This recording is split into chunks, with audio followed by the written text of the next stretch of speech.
The following program includes graphic images and mature subject matter intended for adult audiences. Viewer discretion is advised. It's hard to describe what mental illness looks like. If you haven't been through it, it's almost impossible to put into words. So instead, a brave group has decided to put their own experience into fashion and wear their illness. It's one of those things you just have to see. So tonight, we're letting the models be our guide to a fashion show like none other.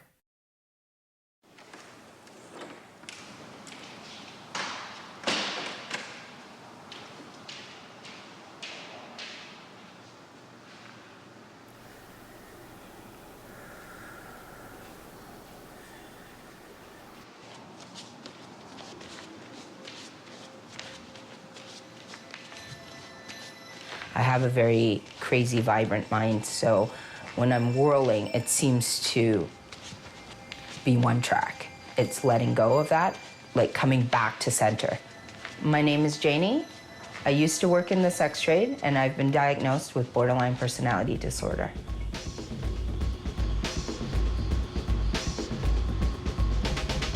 I try to sort of have a bit of a social message to my drag, pushing an issue forward, pushing boundaries, going to extremities, but in a healthy way.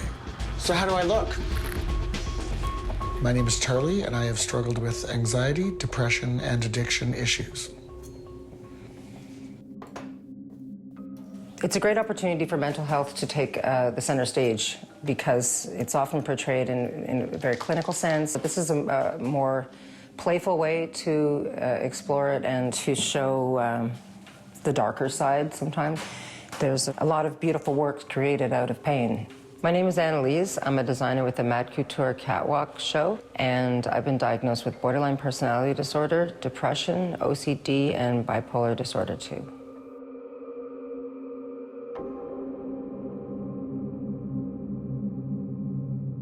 The name of my collection is the Mental Chaos Collection, and it's handling some pretty ugly truths and some pretty deep, painful situations that people have been through. So it's more than just making garments that are wearable or pretty, because not everything is pretty. My outfit is basically a reimagined red straitjacket.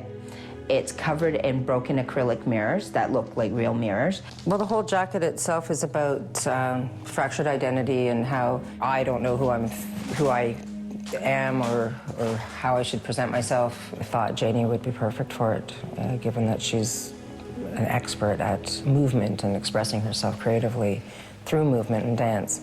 It is an allegory, I guess, to self-harm and people with borderline personality disorder. I would not call myself a happy person for a vast majority of my life. I've survived child abuse, sexual abuse, emotional abuse, physical abuse. I've survived a lot of violence in the sex trade. I worked in the sex trade for 12 years. I think you want to survive. You want to believe in the beauty in life.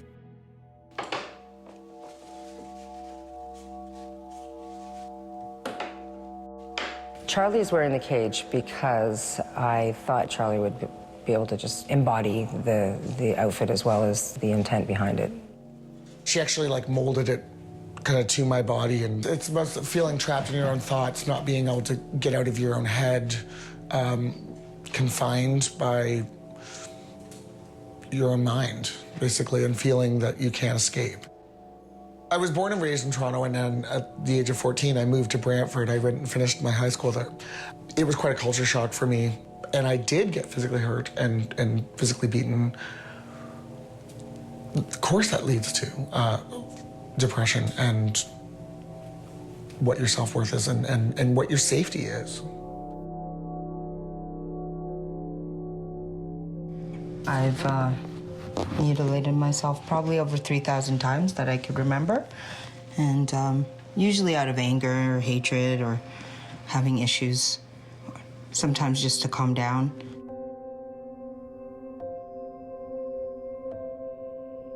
This is a piece of body modification I bought myself for my 30th birthday. All my life I had cut myself in anger and hatred. And so I bought this piece, and it was out of love. I had my first suicide attempt at 16. I've had 11 attempts in total. And then everything kind of dovetailed from there. I ended up in the psych ward. Then I ended up in a group home. And then I was in and out of psych wards and group homes, arrested under the Mental Health Act, and eventually entered the sex trade to get free of the psychiatric industry.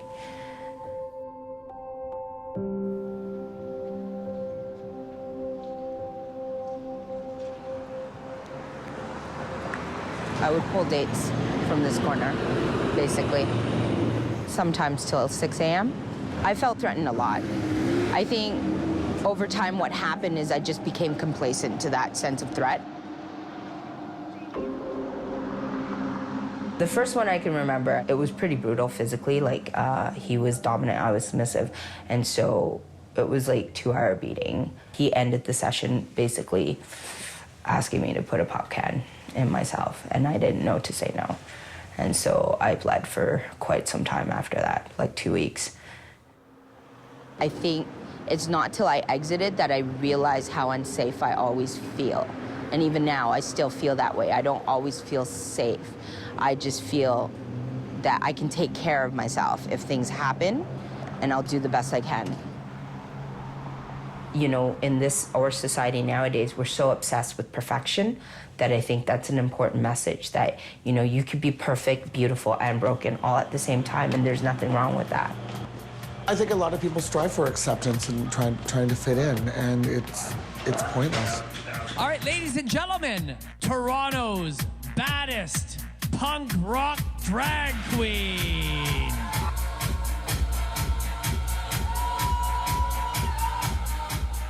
As soon as I graduated high school, I was out of there. I was like, couldn't get back to Toronto fast enough. And just to be able to come out, live openly as gay, and being able to feel safe doing that was quite important to me.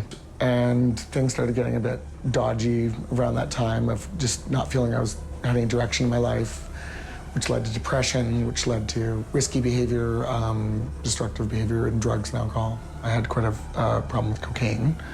And I also was using crystal meth, which is a pretty quick path to destruction. Like, I didn't have housing. So, and that's when the anxiety and panic disorder started to develop. It was just not pretty.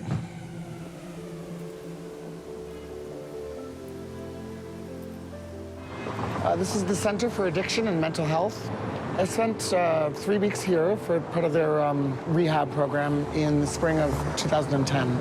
My biggest fear is losing control of my life again and not being able to take care of myself, have my independence, performing and doing drag. Hopefully with this Mad Couture catwalk, we'll be able to, you know, bring it to the forefront and start a dialogue. The main goal of the show is to show that people may have issues with mental health, but they still can be creative and be quite brilliant. It's really touched a nerve and hit people, and we're going all the way to Parliament with it. I would still feel like a misfit at the Ottawa show, but I'll be a misfit on the runway.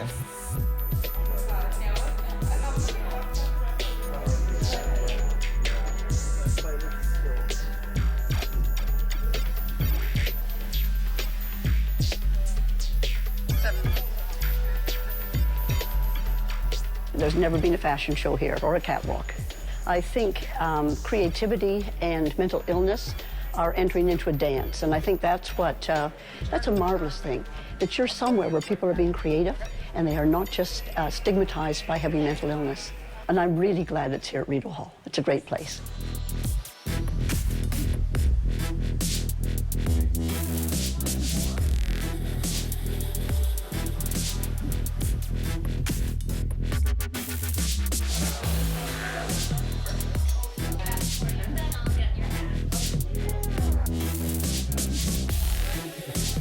I think right now I'm like just chill because it's not quite happening yet, but I'm pretty excited.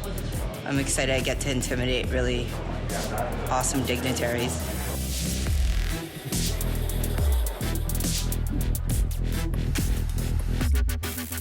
chaos. Annalise Walmer.